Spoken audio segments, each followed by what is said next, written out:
Vamos lá. Boa tarde a todas e a todos. Eu queria aqui primeiro agradecer, parabenizar a Dataco pela realização do GAF. Agradecer também a todos os patrocinadores que estão idealizando esse evento aqui, realmente impressionante para nós. E eu, como moderador desse painel, vou me apresentar, Mário Campos, presidente da Bioenergia Brasil, uma entidade nacional que representa 17 estados produtores de etanol e açúcar no Brasil. E aqui a gente tem a honra de receber nesse importante painel pessoas extremamente importantes que fazem um trabalho dentro dessa área de bioenergia.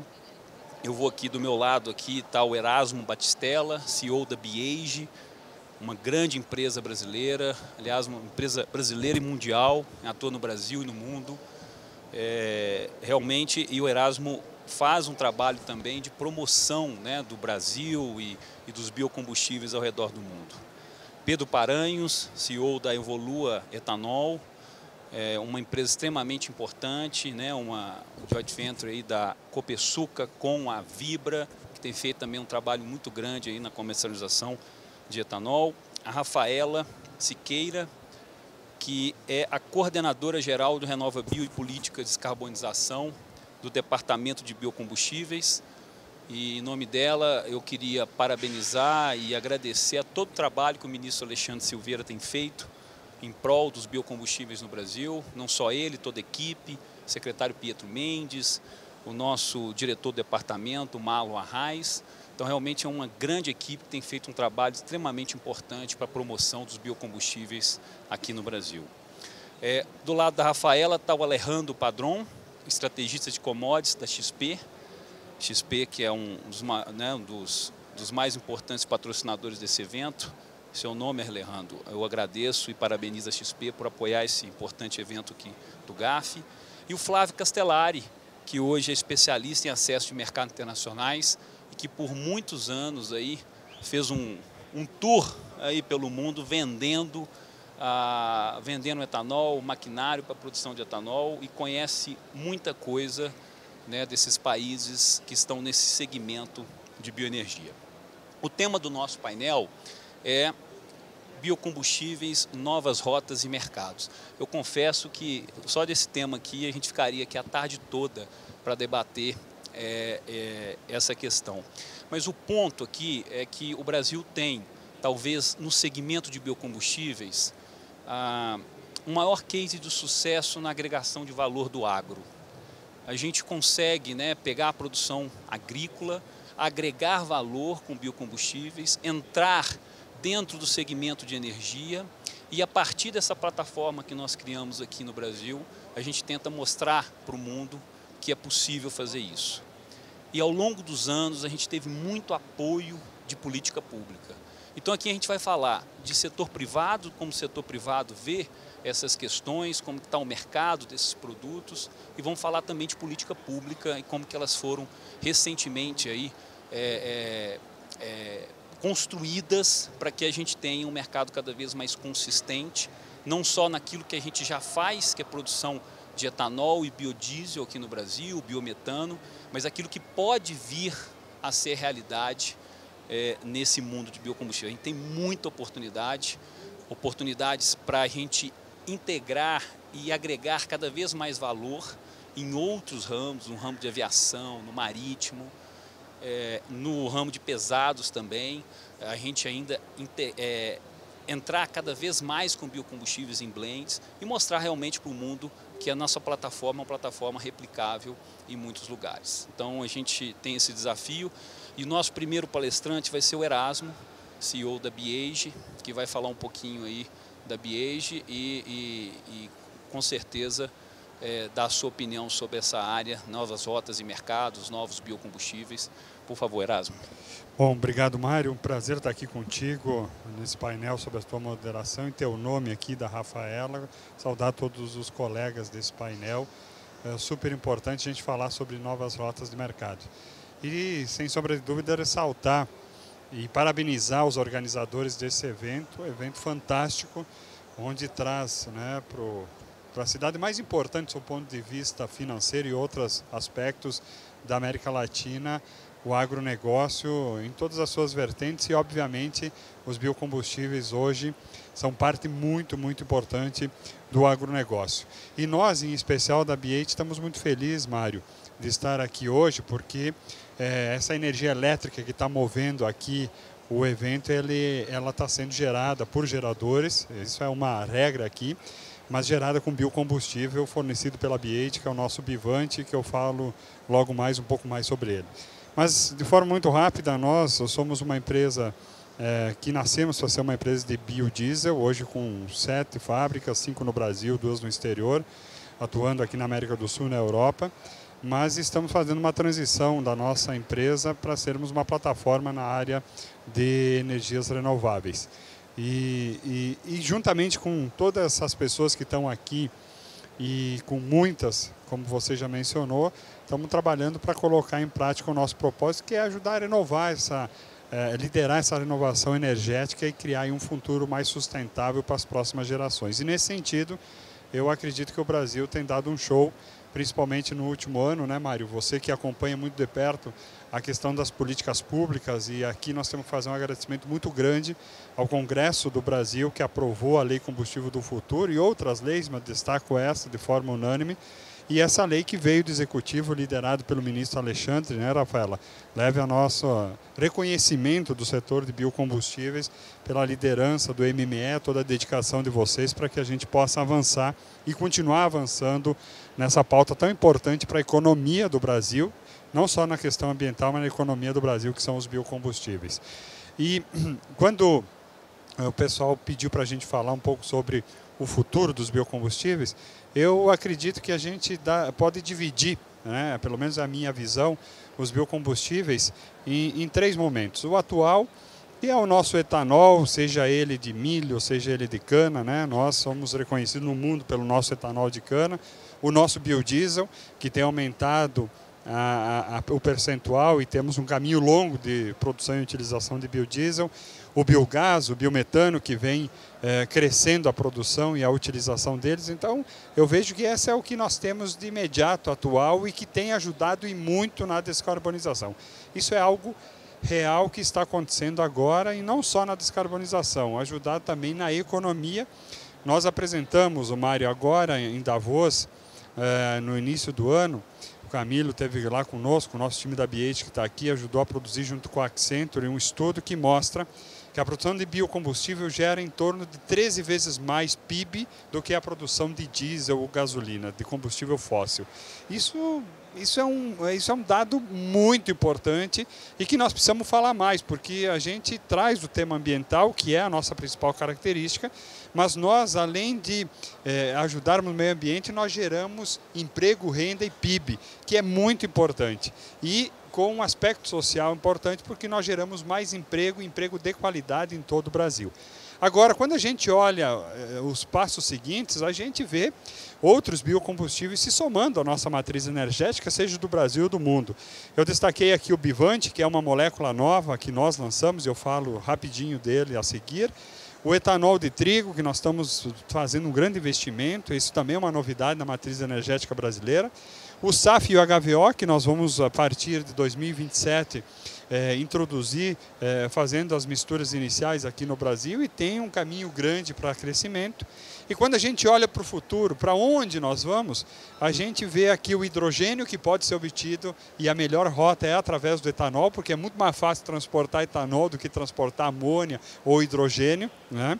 E temos também o metanol verde, que é outra molécula muito comentada, que pode ser utilizado para transporte, mas também pode ser utilizado para petroquímica. Porque nós estamos falando muito de transição energética no quesito do transporte, seja ele aéreo, marítimo ou terrestre, mas ainda nós temos que falar sobre a questão da petroquímica. E aqui é uma outra grande oportunidade que nós temos, e outras moléculas que certamente, com muito investimento em inovação, e a gente precisa aumentar os investimentos em inovação, nós vamos ter no futuro. Então, nós temos um patrimônio nacional já atuando e fazendo do Brasil uma referência na transição energética, biocombustíveis muito importantes chegando e um futuro muito promissor com moléculas mais estruturadas.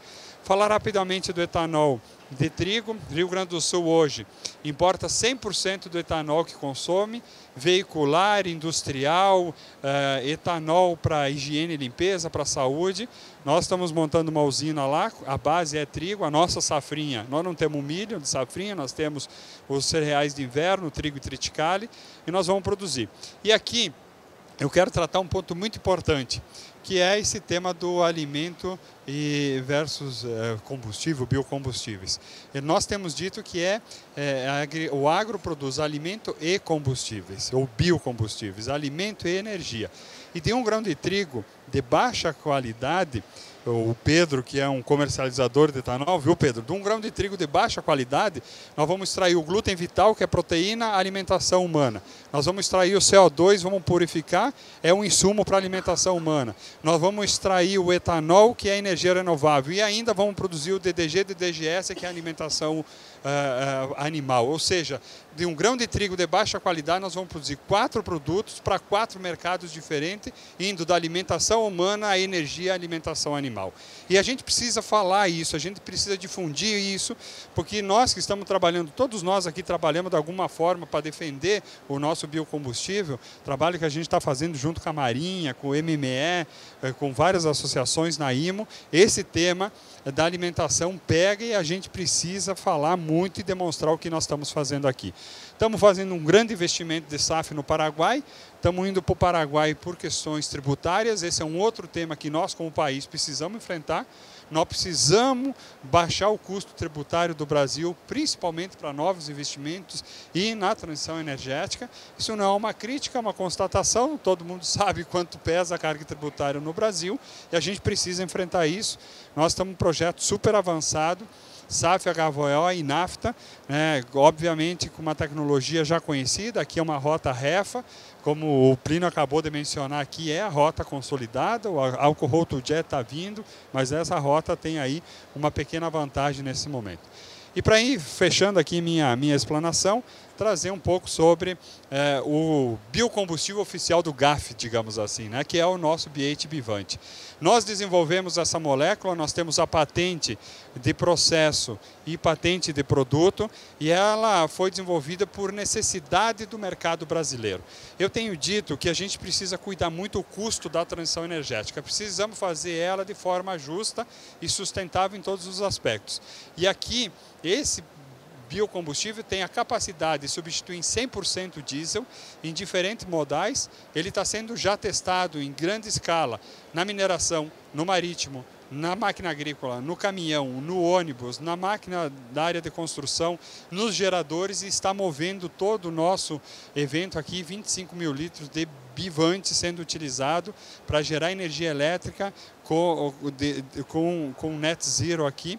Então é uma molécula que a gente aposta muito aí, principalmente para aquelas empresas e setores que estão comprometidos com o escopo 3 na transição energética. Por fim, agora sim, Mário, certificações. A gente tem trabalhado muito na companhia para ampliar o leque de certificações. Temos certificação do CARB, do EPA. No caso da Califórnia, a única empresa da América do Sul que conseguiu fazer. E isso é muito importante para o agronegócio, não é para a indústria, porque quando nós fizemos uma certificação dessa, nós estamos certificando a cadeia como um todo. E ao nós certificarmos a cadeia como um todo, nós geramos oportunidade de abrir mercado num outro país para vender produto de valor agregado. Nós somos um grande produtor de commodities agrícola, mas infelizmente continuamos exportando as nossas commodities sem agregar valor, e a certificação é fundamental para que a gente possa avançar e conquistar novos mercados. Então, agradecer aqui a oportunidade de trazer um pouco do que nós estamos fazendo e principalmente junto com vários colegas aqui trabalhando para ampliar a produção e o uso de biocombustível no Brasil. Obrigado, Erasmo. Parabéns aí pelo trabalho, parabéns pelo trabalho da B8. É interessante, né, Pedro? A gente tem visto, né, o etanol de grãos ocupar, né, o Brasil. A gente, onde não tínhamos produção, a gente passa a ter, né, como o Rio Grande do Sul, o Erasmo está fazendo um projeto lá, e outros estados também entrando, né, nessa rota de produção de produção de etanol, e aí dessa forma a gente tem os desafios, né, de ter mercado para todo esse etanol que está sendo produzido. Então, Pedro, fala um pouco para nós, né, das perspectivas aí desse mercado. Vamos lá. Esse formato aqui com fone lembra um pouco as reuniões via Teams que a gente faz.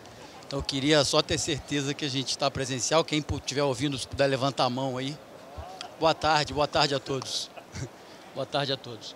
É um prazer participar desse painel com vocês aí, Mário, Erasmo, Rafaela, Alejandro e Flávio. Agradeço ao GAF pelo convite. Então vamos comentar aqui um pouco sobre as rotas e mercados para o etanol. Vou passar o passador. Vamos lá, a Evolua é uma plataforma de comercialização de etanol. Nosso propósito é conectar produtores e consumidores com soluções inovadoras sustentáveis. A gente acabou de publicar os dados da safra 24-25, né, agora em março desse ano. Nosso faturamento atingiu 30 bi de reais, um retorno sobre capital de quase 42%, é um dos maiores do setor, e um EBITDA de 300 milhões de reais. Nosso volume de etanol representa aproximadamente 30% da oferta nacional, 10 bi de litros. A gente tem como parceiros aí mais de 200 produtores, esperamos que a planta de Passo Fundo seja em breve um novo parceiro, quando estiver em produção, e vendemos para mais de 50 distribuidoras. E a gente lança a mão, então, de todos os modais logísticos para fazer esse produto chegar da forma mais eficiente entre os produtores e os distribuidores. Falando agora das 5 rotas que a gente preparou aqui, que são as principais rotas de novos mercados de etanol, são elas a mistura de etanol na gasolina, combustível de aviação, o biobunker, a alcoquímica que o Erasmo bem lembrou, e a demanda potencial que a gente tem no próprio Brasil de maior utilização do etanol. Então esses são os 5 pontos que eu vou destacar aqui rapidamente para vocês. Bom, a produção de etanol mundial, gráfico de pizza à esquerda, em torno de 144 bi de litros, Brasil com 36, Estados Unidos com 64, são os principais produtores.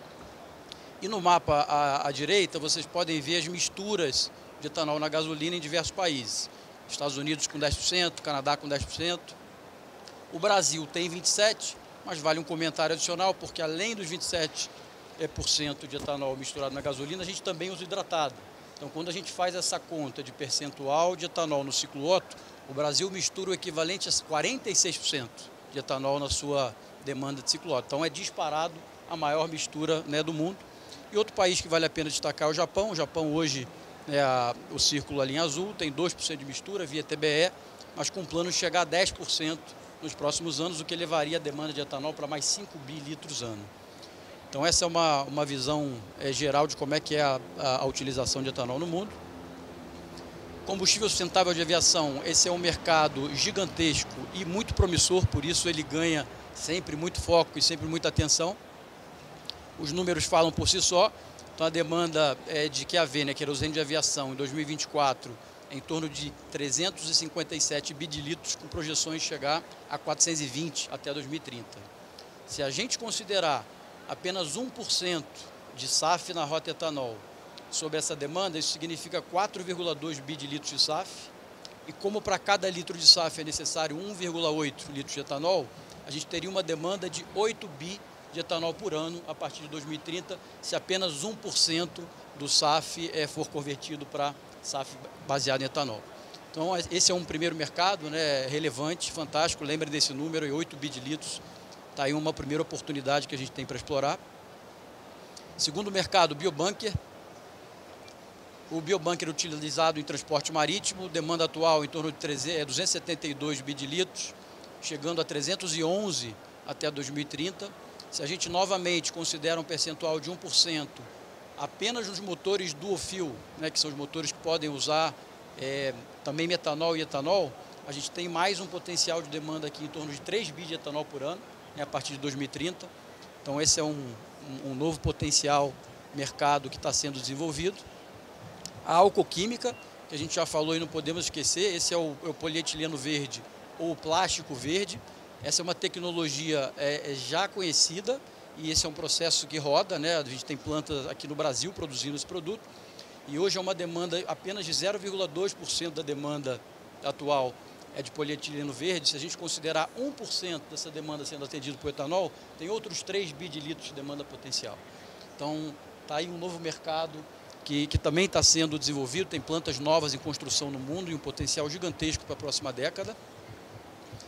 E eu deixei para o final, talvez a mais relevante e a que precisa de menos investimento, porque os investimentos nos motores e na frota está feito, que é a demanda brasileira por etanol hidratado, né?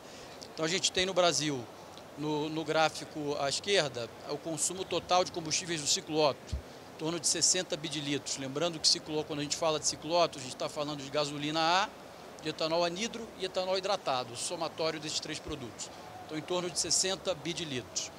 E a penetração do hidratado nesse consumo de ciclo Otto tem crescido nos últimos anos, mas é de apenas 25,3% do combustível total no Brasil.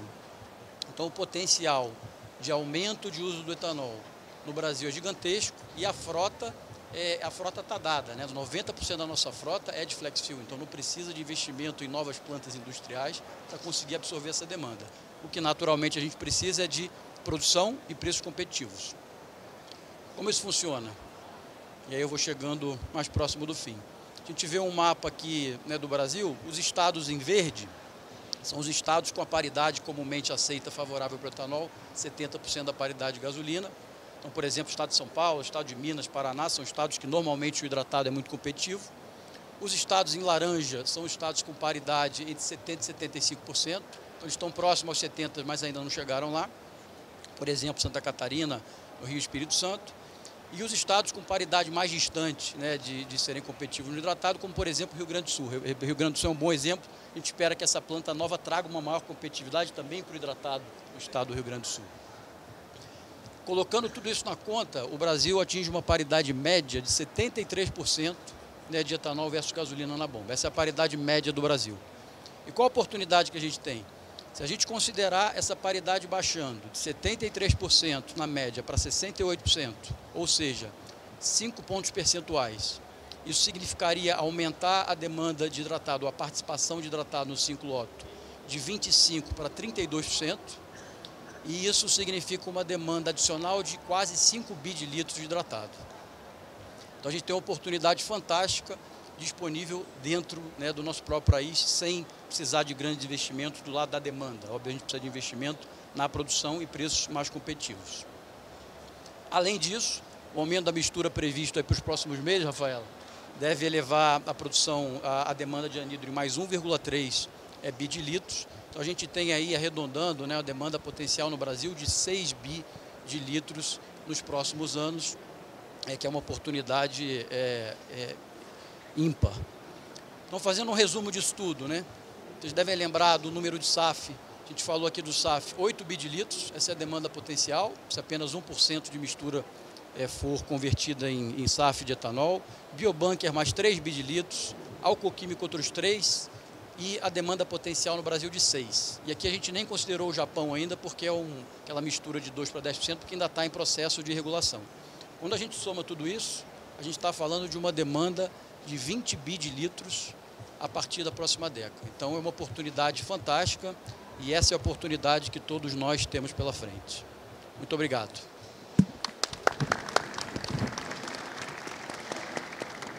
Muito bom, Pedro. A gente fica pensando no que vai acontecer nos próximos anos, né? Para onde vai a oferta, a demanda. Eu acho que você deu realmente um bom norte aí dos números. Agora, a gente precisa trabalhar para chegar lá. E muito, né? Principalmente nesse lado da demanda, e tem muito desafio. Bom, Rafaela, você está aqui e foi um esforço grande que a gente fez, porque a equipe do Ministério de Minas e Energia não é grande, é uma equipe que tem um desafio enorme de regulamentar tudo que foi aprovado ano passado. E a gente fez um esforço com o secretário Pietro, para que ele conseguisse realmente a liberação de uma pessoa da equipe, ainda bem que você conseguiu vir, para mostrar um pouco para o público tudo que foi feito nesses últimos 2 anos, né? A gente tem muita coisa para mostrar, um trabalho incrível feito pelo Ministério de Minas e Energia, como bem lembrou o Erasmo, com apoio do Congresso, a gente conseguiu aprovar muita coisa. Agora o desafio é regulamentar. Dentro de uma dessas regulamentações é justamente o E30, né, que a gente está trabalhando e de forma muito forte. O Erasmo está lembrando aqui também do B15, para que a gente tenha aí no curto espaço de tempo essa implementação. Então, por favor, Rafaela. Obrigada, boa tarde a todos. Queria agradecer aqui ao GAF pelo convite. É um prazer estar aqui com todos vocês. Então, vou ser breve aqui, falar do trabalho do Ministério nos biocombustíveis, né? Como o Mário falou, a gente está com bastante trabalho aí para regulamentar a nova lei do combustível do futuro, mas antes eu vou falar do RenovaBio, que é a nossa política nacional de biocombustíveis, né?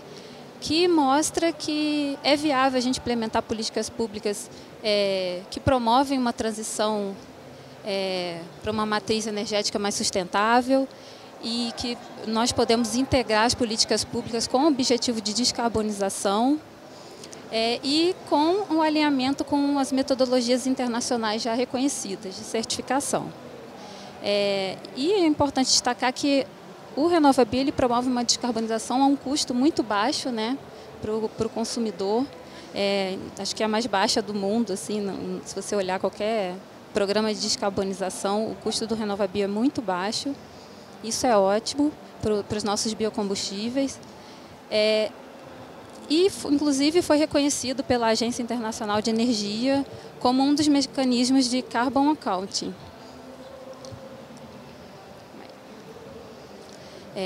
E baseado no RenovaBio, o combustível do futuro, né, definiu metas de redução de emissões para o SAF, metas de redução de emissões para biometano e metas para o setor automotivo com base na análise de ciclo de vida, integrando aí as políticas de mobilidade. E com a entrada dos novos biocombustíveis, que eu vou falar mais à frente, no RenovaBio, né, a gente espera que para o futuro os novos biocombustíveis entrem no RenovaBio, o SAF, a Rota Refa já está na calculadora, só precisamos de certificar, né, de alguém produzir, o diesel verde e os combustíveis aquaviários sustentáveis também, a gente espera que entrem e novos biocombustíveis que surjam. Os biocombustíveis, esses novos biocombustíveis, né, eles agregam muito para o programa, aumentando a descarbonização do setor de transportes e a emissão de CBIOs. E aí, o combustível do futuro, né, veio para somar aí com o RenovaBio para essa transição energética, nessa descarbonização. A Lei do Combustível do Futuro, ela instituiu o Programa Nacional do Combustível Sustentável de Aviação. Como é que está o trabalho, né? Estamos discutindo no GT CNPE 10, uma discussão intra-governo, né? Estamos também com a participação governamental bem ampla na conexão SAF, que são GTs temáticos com regulamentação de mandato, certificação e qualidade, distribuição e infraestrutura. Tem um GT de financiamento e incentivos e um GT de tributação e aspectos tributários. Como o Erasmo falou, né, é muito importante a gente discutir todos esses temas para ser possível fazer os investimentos para os novos biocombustíveis no Brasil. E os próximos passos a proposta de decreto ainda no segundo semestre de 2025. A publicação do decreto espera-se que seja no primeiro trimestre de 2026 e as resoluções a ANAC e a ANP em 2026 também, porque as metas começam em 2027. Para o biometano, foi criado dentro do Comitê Permanente do Combustível do Futuro, um subcomitê para biometano. Nós tivemos a minuta de decreto em consulta pública recentemente, com a audiência pública realizada agora em maio. E os próximos passos são a publicação do decreto e a regulamentação pela ANP. As metas já começam em 2026, então esse é um trabalho assim, que a gente está dando prioridade máxima, porque 2026 está aí, né, gente? E depois que, para as metas entrarem, a gente tem que fazer uma análise um relatório de análise de impacto, né, regulatório, e uma consulta pública. O Combustível do Futuro também implementou, né, coisa para desenvolvimento da captura e estocagem de carbono. Esse a gente ainda não começou os trabalhos efetivamente, mas vai ser criado um subcomitê de CCS dentro do Comitê Técnico Permanente do Combustível do Futuro, porque também é muito importante, inclusive com a produção de biocombustíveis, né, o BECS, vai ser muito importante também para ajudar nessa descarbonização aí, para melhor eficiência dos nossos biocombustíveis, aumentar ainda mais. O diesel verde que anda junto com o SAF, né, na produção, então a regulamentação também está andando junto com a SAF. Os próximos passos é a publicação do decreto até o final de 2025 e a regulamentação pela ANP. E também, do mesmo jeito, lembrando que sempre para as metas que elas iniciam em 2027, né, sempre antes da gente estipular as metas, é feito um relatório de análise de impacto regulatório e consulta pública, né, para ampla participação de todo mundo. O RenovaBio, né, como eu falei, já antecipei, o Combustível do Futuro integrou o RenovaBio com outras políticas de mobilidade, trazendo aí a metodologia de análise de ciclo de vida do RenovaBio para o Programa Mover. O decreto do Programa Mover já foi publicado agora no início do ano e a minuta de resolução do CNPE que fixa os valores de intensidade de carbono para as fontes de energia e a participação dos combustíveis para o Mover está sendo elaborada lá pela nossa equipe. A gente está trabalhando nisso. Em breve deve sair aí essa resolução CNPE e os próximos passos, né, é essa aprovação dessa resolução. E para o tão falado aí que vocês estão esperando tanto, né, etanol e biodiesel,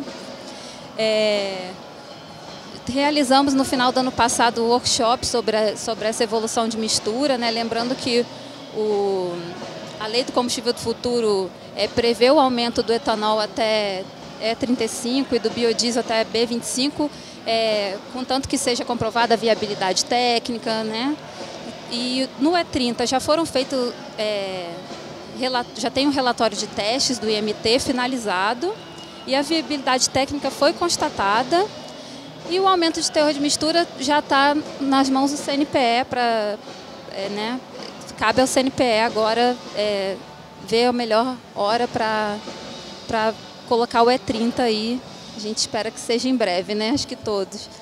E o biodiesel, estamos com tratativas para a execução dos testes em andamento. Por último, os combustíveis sustentáveis de navegação, né? Não foi colocado no Combustível do Futuro o combustível sustentável de navegação, mas a resolução CNPE 10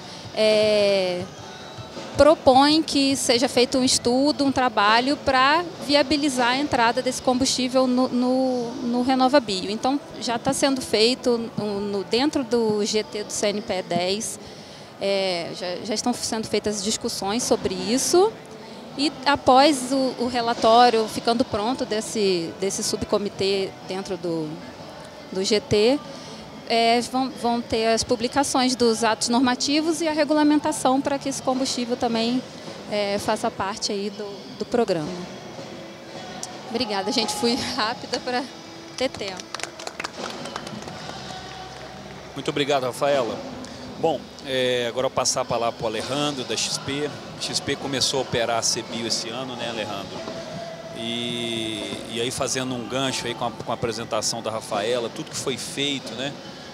Desde o ano passado, a aprovação da lei, o decreto esse ano, da gente restabelecer a integridade do programa, foi um trabalho de várias mãos, apoio do Congresso, do Poder Executivo, e é claro, o mercado de CBio tem uma dinâmica, então o Alejandro vai falar um pouquinho aí mais sobre isso. Vai lá, Alejandro.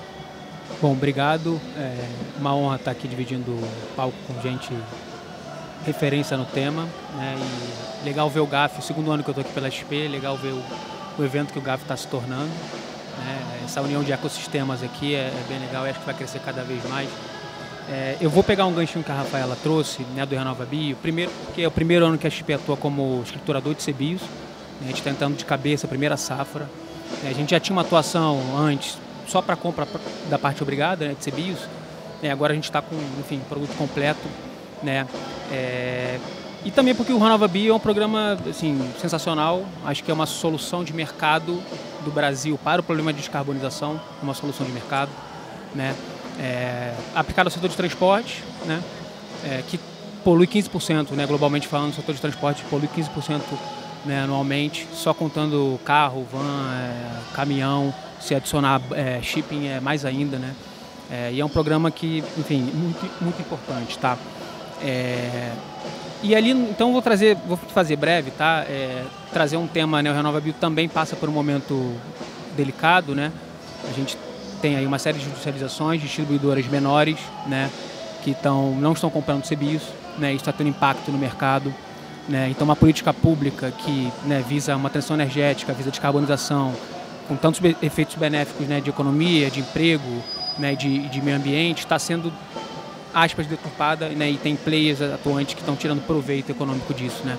Então, quando a gente olha, né, o que a gente vê de market share no mercado, e são dados públicos da ANP, que o nosso time de pesquisa da XP monitora, né, de 23 para cá, as distribuidoras outras, né, elas ganharam 10 pontos de market share no mercado de distribuição, né, em 2 anos, então é muita coisa, né? Se você pegar só isso, outros é tudo, né? Tem os adimplentes, as distribuidoras adimplentes, as distribuidoras inadimplentes, mas quando você pega no outros, e só quem é o inadimplente do RenovaBio ganhou uns quase 5% de market share, tá? Porque, né, acaba conseguindo praticar preços menores porque não cumpre, né, as metas do RenovaBio, né? Então, em conversas com as grandes, eles falam que chega a 30 centavos, 20 centavos, né, de diferença. Então, competitivamente é muito difícil, né, competir. E daí a gente vê, né, o descumprimento do RenovaBio gerando uma assimetria competitiva, né? Então, uma política pública tão benéfica e inteligente e boa acaba sendo usada para outros fins, né? A gente vê o Ministério das Minas e Energia e a ANP atuando bastante, né? Grandes esforços sendo feitos, né? É uma questão que está judicializada, né? A justiça tem seu tempo, mas a gente espera, né, que a partir de 26 a gente vire a página desse programa, né, nessa questão, e a gente tenha, né, um programa RenovaBio plenamente, todo mundo compre o que tem que comprar, né, e a gente de fato consiga atingir as metas de carbonização no setor de transporte, ao que o RenovaBio se propõe, né? Até porque, acho que vale mencionar, né, no dezembro passado, a lei que sancionou, né, foi sancionada a lei que regula o mercado de carbono no Brasil, né? É um desenvolvimento dos próximos 5 anos, né, e o RenovaBio já é uma solução, né, de mercado de carbono, né? Então, o que quer que venha, né, na minha opinião, vai beber alguma coisa do RenovaBio, né? O RenovaBio vai ser um pilar para esse mercado de carbono futuro no Brasil, né? Então, as lições que a gente tira do RenovaBio, e quem sabe, futuramente, a gente não tem um grande escopo de mercado de carbono, né, que seja um arranjo institucional muito mais amplo, né? Então, acho que é especialmente importante por conta também dos rumos do mercado de carbono no Brasil, tá? E aí, né, enfim, aqui é um gráfico que quem acompanha já tem alguma ideia, né, e aí eu não vou fugir da temática do RenovaBio, que é um crescimento vertiginoso que a gente tem do etanol de milho, acho que é o caso mais clássico, que é um fenômeno recente, né? Mas a gente tem isso em outros combustíveis, né? O biodiesel, o biometano, né? O SAF, uma série de biocombustíveis novos, né, que meus colegas trouxeram aqui, que a gente vai ter um supply cada vez maior de biocombustível, né? Se a gente for pegar só o que vai crescer de supply de etanol de milho, a gente moe hoje 20 milhões de toneladas aproximadamente de milho para etanol. Em 2030 a gente vai estar moendo 35, 37, né? Isso baseado, né, no nosso time de pesquisa da XP, mapeia todos os projetos que estão rampando, os projetos que estão anunciados já para começar e os projetos que lá mais para frente, no fim do horizonte, em tese, deveriam começar a operar, né? E há um supply muito grande, né? Isso só olhando para o milho, né? O etanol de milho. Então, assim, a gente, né, parece ter condições de avançar no E30, né? Até exportar etanol, né? Dado esse incremento de supply que a gente, né, vê no mercado, né? E vai ver no mercado, né? E aí a gente traz isso para uma questão, né? A gente ali na mesa, a Água da XP, né, que trabalha os CBIOs, a gente fala com usina e fala com distribuidor todo dia, né? Intermediando esses negócios, né? E a percepção que a gente tem, né, é que o mercado CBIO ele já operou a R$200, hoje está operando abaixo de 60, né? Hoje, até ontem, né, pegando os CBIOs que já estavam aposentados, mais o que tem em estoque, a gente tem 70% da meta de CBIO já né, de aposentadoria de CBIOS cumprida, sendo que a gente começou em junho agora, né, a gente nem começou o segundo semestre. Então é um mercado que parece estar, aspas, pesado, né, na jargão de mercado, né, um pouco sobreofertado, né, o que acaba, né, o preço CBIOS mais baixo, ele acaba, né, desvirtuando o incentivo que o mercado, né, de CBIOS tem que gerar, né, que é favorecer o setor despoluente, em detrimento do setor mais poluente, né, e quanto mais preço mais baixo CBIOS, menor o incentivo. Né? E aí é claro que todo esse potencial de crescimento de capacidade produtiva de etanol de milho, né, ele lá no final desse horizonte tem dúvida, será que todos esses projetos vão vir à tona? Será que todos eles vão ser viáveis economicamente? E aí garantir, né, que o RenovaBio esteja plenamente operante, todo mundo compre o que tem que comprar, que a gente tenha o I30, isso torna mais factível, torna mais viável economicamente todo esse ramp-up aconteça, né, que é bom para a economia, é bom para emprego, é bom para o meio ambiente, né, para a indústria agro do Brasil. Né? Então a gente precisa, de fato, né, superar, né, esse momento do RenovaBio. Tomara que, né, a gente resolva tudo isso, né, judicialmente. Né? Por isso, né, enfim, é um supply muito grande e a gente, né, hoje, por exemplo, maio agora fechando, foi o maio de menor negociação de CBIO no mercado. Tá? Desde 2021, justamente porque né, o mercado está meio que num entrave ali, né? Muita gente achando que cai mais, muita gente achando que, enfim, as usinas segurando um pouco, dado o preço mais deprimido, né, do CBIO, né? Então a gente vê players falando que o CBIO pode ter um estoque de passagem perto de 10 milhões no final, né, da safra. Mas eu acho que é isso, assim, tá, pessoal? Mas, de modo geral, né, a gente está passando por uma transformação estrutural, né, de matriz energética. O Brasil, que já sabidamente tem uma matriz muito limpa, né, contra da hidrelétrica, né, a gente vai avançar mais na descarbonização do setor de transporte e o RenovaBio é uma política-chave para descarbonizar o setor de transporte. Né, e eu sou otimista, acho que a gente está avançando, né, percalço no meio do caminho, como qualquer mudança estrutural de economia gera, né, mas a gente está avançando e é isso, otimista com o futuro aí. Obrigado. Obrigado. Obrigado, Alejandro. Pode ter certeza que o nosso setor está trabalhando de forma, e eu tenho certeza o governo também, forma muito forte para defender o RenovaBio, como eu comentei, devolver a ele a integridade que esse programa merece. Flávio, fala para a gente depois, né, quantos países você visitou nessas suas andanças e mostre um pouco aí do que você viu aí durante a sua carreira. E o que a gente pode esperar aí desses países aí também para integrar essa produção de biocombustível, esse modelo brasileiro.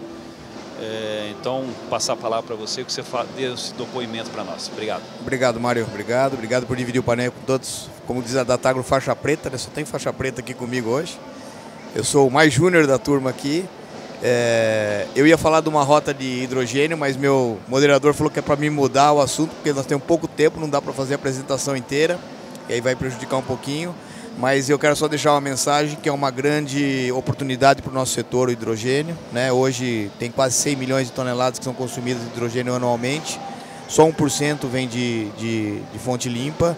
E para ter uma ideia da dimensão, é a eletricidade que a Alemanha consome no ano todo. Então é bastante energia que hoje é feita e ainda nós não temos, né, o setor caminhando para isso aí.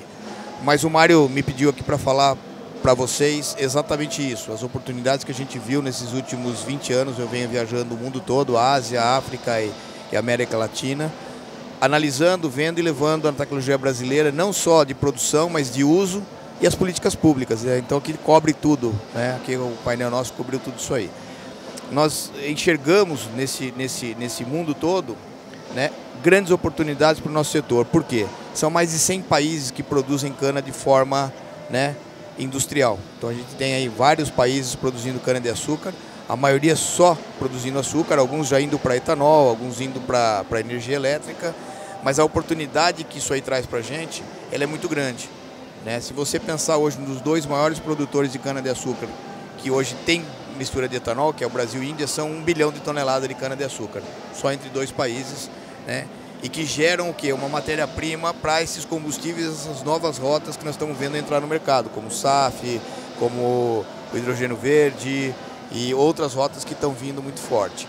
Então o que a gente enxerga de oportunidade para o Brasil. O Brasil ele tem política pública consolidada, que funcionou, que funciona e que vem funcionando desde 1975 e cada vez a gente vai melhorando ela a cada ano, né? A gente desenvolveu um modo de produção de cana-de-açúcar que permite que o Brasil seja hoje, se não o mais eficiente e tem o custo de produção mais barato do mundo, está entre os 2 primeiros ou 3 primeiros. Então a gente consegue entregar uma matéria-prima e um produto final num custo competitivo, né? Então a gente tem também o outro lado, que é a tecnologia automotiva, que a gente vem desenvolvendo no Brasil e que está sendo agora extrapolada para outros países. A Índia está entrando forte com isso aí, né, que é o carro Flex, que é a tecnologia Flex.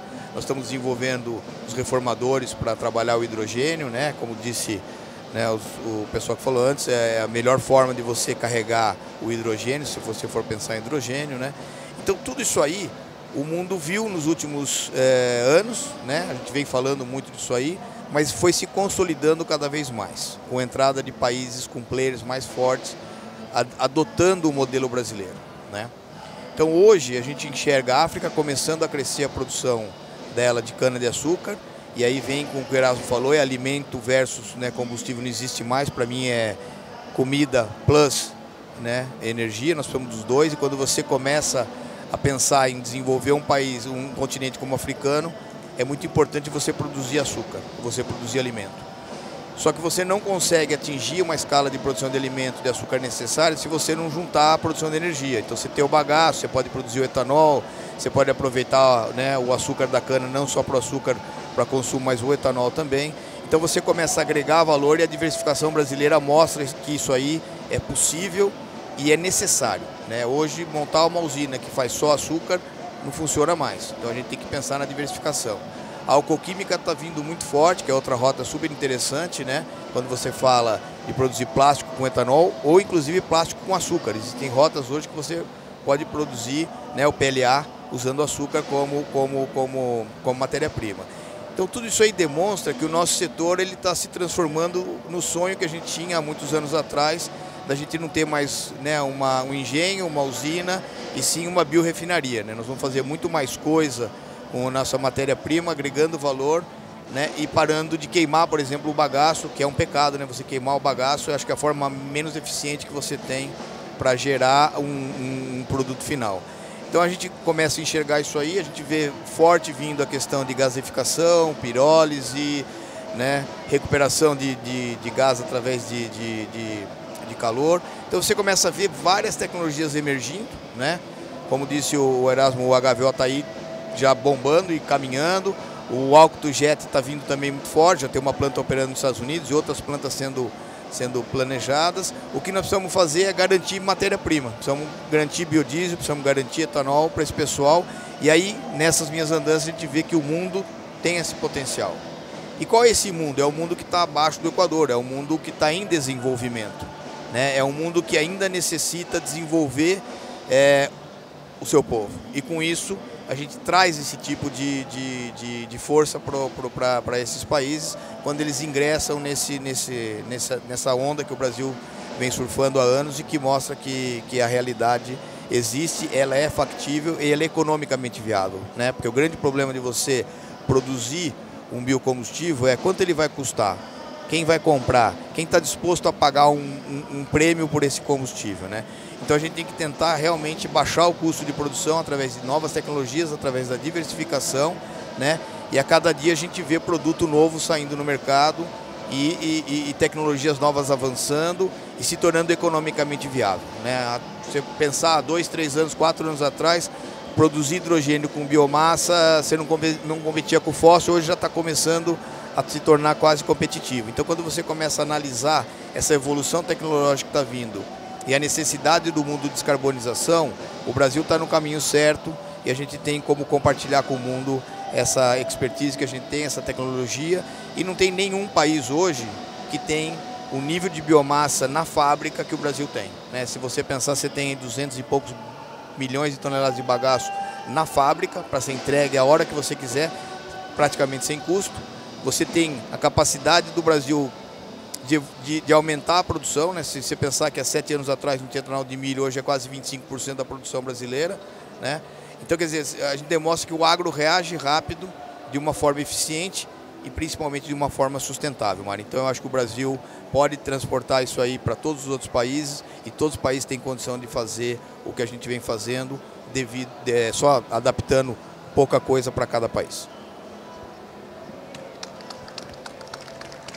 Muito bem, Flávio, obrigado. Pessoal, nós temos que encerrar, mas uma última palavra aqui. A gente, primeiro, fazer o reconhecimento aqui ao setor inteiro de biocombustíveis, porque é um setor organizado, é um setor associativista, que realmente coloca pessoas que pensam o bem do país, o bem do setor, e leva para o governo coisas organizadas, com pautas, com início, meio e fim, com justificativa. E é por isso que o Brasil é um sucesso na área de integração entre o setor privado e o setor público na área de biocombustíveis.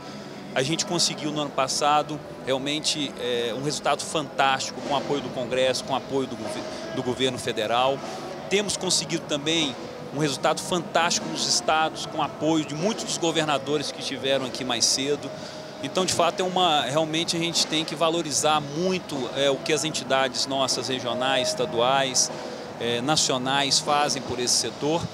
E é claro que são pessoas, né? Pessoas que desenvolveram um trabalho ao longo dos últimos anos. Eu tenho a honra de presidir a Bioenergia Brasil, que também é uma coorganizadora do GAF. Está aqui na plateia vários dos presidentes aqui dos nossos sindicatos regionais, o vice-presidente da Bioenergia Brasil, Renato Cunha, e outros presidentes, que fazem um trabalho realmente fantástico de organização daquilo que realmente o setor privado precisa para crescer. E a gente tem muita oportunidade e com certeza nós vamos responder a tudo isso que tá aparecendo para nós com produção, de forma eficiente, para que o Brasil possa continuar essa trajetória na transição energética, e a gente tem certeza que vai ter apoio do governo, seja ele quem for. Tá? E é isso que é o nosso papel. Tá? Então, obrigado Erasmo, obrigado Pedro, obrigado Rafaela, Alejandro, Flávio. Foi um painel realmente riquíssimo, de muita informação. E a todos que estão aí na plateia, né, que aproveitem o GAF, que é esse evento fantástico. E agora vocês estão tendo informação. Daqui a pouco é a hora do divertimento. Tá? Obrigado a todos. Um abraço.